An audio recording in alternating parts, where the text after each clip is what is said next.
Bonsoir à toutes et à tous, c'est Stéphane. Bonjour à toutes et à tous, c'est Stéphane pour la chaîne Foilier. Je vous remercie de me retrouver chez moi. Et donc, chez vous, Safran va arriver dans un instant. Ne soyez pas inquiets. Article intéressant du Parisien qui est sorti le 1er mai qui disent elles aiment leurs enfants, elles ont voulu les avoir, mais elles gardent un souvenir amer de ces 9 mois de grossesse. Elles sont aujourd'hui de plus en plus nombreuses à le dire ouvertement. Ces mères qui pulvérisent le tabou de la grossesse idyllique. C'est très intéressant. Et on a prévu avec Dr Zoé un jour de parler de l'accouchement, de parler du fait que l'accouchement soit tabou, en particulier les accouchements compliqués. Elle en parlera elle-même de son expérience, elle ouvrira, on est en train de préparer ça le plus sérieusement possible. Et ce qui est intéressant, c'est que ces articles-là, ils sont importants parce que il faut effectivement pouvoir dire les choses, pouvoir nommer les choses. Si on ne nomme pas les choses, on ne peut pas lutter contre, on ne peut pas travailler sur les problèmes. Et il y a un problème effectivement en France avec la maternité en général. Alors là, je ne parle même pas de problèmes un petit peu idéalistes, de problèmes simplement on va dire sexistes, etc. Je parle de problèmes concrets. Et l'un des principaux problèmes concrets qu'on a, c'est que les gens, quand on leur dit ça, quand ils sont un petit peu conservateurs comme Eugénie Bastier, alors là, ça va pas du tout. Elle réagit à ça, à l'opposé total de moi, en disant mais quel tabou, dépression postpartum, mots en tout genre, on n'entend plus parler que de cela. Jamais pourtant les grossesses ne se sont aussi bien passées dans l'histoire de l'humanité, jamais les femmes n'ont été autant soignées, entourées, accompagnées, le dénigrement systématique entretenu par les médias participe du nokidisme ambiant. Excusez-moi un instant. Le nokidisme. Qu'est-ce que c'est le nokidisme ? Il n'y a que 4 recherches. 4 résultats. Et 2, c'est ceux de Eugénie Bastier. C'est un mot qu'elle a inventé, peut-être. J'ai inventé des mots, moi aussi. J'ai inventé une langue quand j'étais ado. Mais je la parlais pas. Je l'avais rendue trop compliquée. Alors, premièrement, la mortalité infantile est légèrement en hausse en France. D'accord ? Entre 2014 et 2017, elle a légèrement augmenté en France. C'est inacceptable en France que la mortalité infantile même augmente un tout petit peu. La mortalité infantile en France, elle est à 3,9 pour 1000 naissances, 3,7 en métropole, ce qui place la France en dessous de la moyenne européenne. C'est-à-dire qu'en fait, on fait moins bien que la majorité des pays de l'Union européenne. En France, on fait moins bien en termes de mortalité infantile que la majorité des pays de l'Union européenne. Bien. En ce qui concerne la dépression postpartale, elle toucherait 15 à 20% des nouvelles mères. De ce nombre, environ 7% présenteront des symptômes importants de dépression au cours des 3 premiers mois qui suivent l'accouchement et 19% de symptômes légers ou modérés. C'est un trouble qui touche de nombreuses mères et aussi de pères après la naissance de leur bébé. La gravité de la dépression varie en fonction de la nature et de l'intensité des symptômes. Contrairement au baby blues, le syndrome du 3e jour, la dépression postpartum peut durer longtemps, surtout si elle n'est pas traitée rapidement. C'est une dépression qui survient après l'accouchement, aussi appelée dépression postnatale. Elle peut se manifester à tout moment pendant l'année, suivant la naissance du bébé. La dépression postpartum est plus grave que le baby blues, elle nécessite des soins. Selon les études, le taux de dépression postnatale est de manière générale plus élevé 3 mois après l'accouchement et diminue graduellement par la suite. Le nombre de mères présentant des symptômes dépressifs sans souffrir de dépression postnatale atteint un sommet pendant la période 3 à 6 mois après l'accouchement, environ 41%. Et le congé parental, le congé paternel d'ailleurs, est fini depuis un moment. Elles sont toutes seules à la maison, on peut comprendre que ce soit très dur.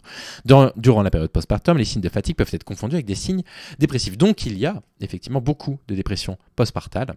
Et elles sont souvent d'ailleurs mal diagnostiquées et mal soignées. Si vous tapez fermeture de clinique d'accouchement et que vous allez dans l'onglet actualité, vous tombez sur une quantité d'articles astronomiques qui expliquent qu'il y a de moins en moins de maternités dans lesquelles on peut accoucher, qu'il y a de plus en plus de femmes qui accouchent un petit peu par mégarde sur le trajet de la maternité parce qu'elles ont dû changer de département pour pouvoir accoucher, etc.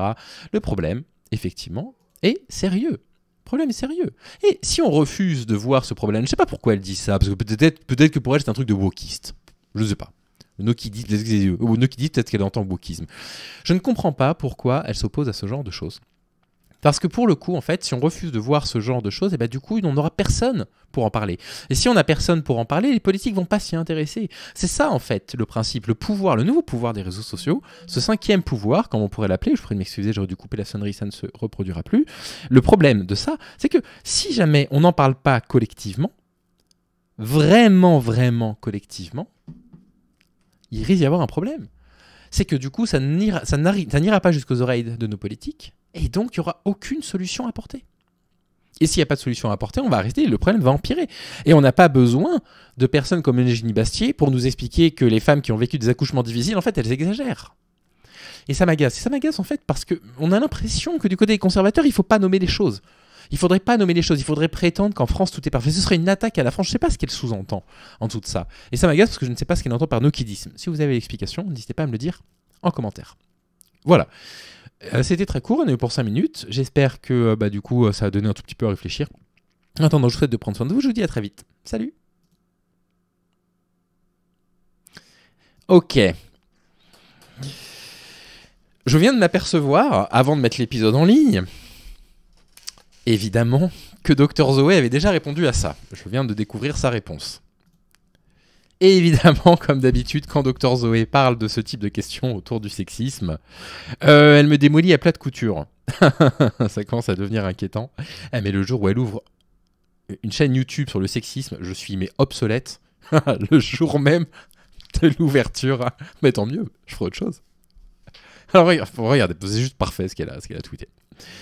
Donc elle retweet le message de Jenny Bastier. Et elle répond, la moitié des dépressions postnatales sont non diagnostiquées. Vous voyez, il me semble que dans l'épisode, j'avais dit qu'elles étaient mal diagnostiquées. Là, elle dit carrément qu'elles sont à moitié diagnostiquées seulement. La mortalité infantile en France est supérieure à la moyenne des pays de l'Union européenne, ça je savais. Le problème n'est pas que les femmes parlent, mais le manque de moyens pour les accompagner, à cause des politiques que vous soutenez. Parler de la dépression postnatale permet de déculpabiliser les personnes, de leur permettre d'en parler, et donc de bénéficier de l'accompagnement adapté. Et pour bénéficier de l'adaptement adapté, il faut un système de soins qui fonctionne, et donc de l'argent public. La droite préfère toujours culpabiliser les individus. Vous voulez qu'on fasse des enfants ? Soutenez l'accès aux soins, à des logements décents, à des congés parentaux suffisamment longs et rémunérés, à des conditions de travail et rémunération compatibles avec la parentalité. Bon, voilà, j'aurais peut-être dû commencer par là. Là, si Abrèche Frère tombe sur mes vidéos, en fait, il suffirait juste qu'il lise les traites de Dr Zoé sur les sujets en vidéo que je mets 10 minutes à traiter, qu'elle résume absolument merveilleusement bien en 3 tweets. Bravo Zoé. Allez, cette fois-ci, c'est vraiment terminé. Salut.